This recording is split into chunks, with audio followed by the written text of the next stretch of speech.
Guys, দুঃখ বরাক্রান্ত মন নিয়ে বলতে হয় আসলে।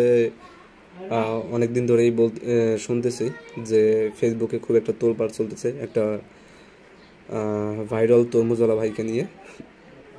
যাই হোক, তো বলতে চাচ্ছি যে এই পুরো রমজান কেটে গেছে কিন্তু আমার তরমুজ খাওয়া হয়নি।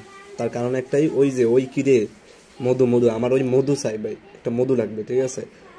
তো এখন কথা হচ্ছে যে ভাই কোথায় মধু বিক্রি করে আর কোথায় মানে আগুন বিক্রি করে, এটা একটু জানতে চাচ্ছি আপনাদের কাছে। তো অবশ্যই আমরা একটু জানাবেন।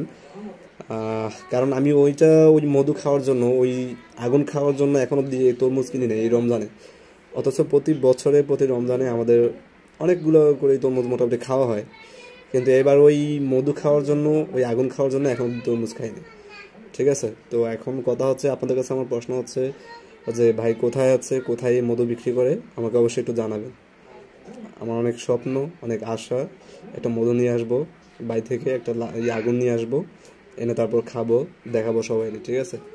তো যাই হোক, সবাই একটু কমেন্ট বক্সে বাইরে যে লোকেশনটা আছে ওটা একটু বলে দেবেন, ঠিক আছে? ভালো থাকবেন সবাই, আল্লাহ হাফেজ। আর সবাইকে অবশ্য অগ্রিম ঈদ মোবারক।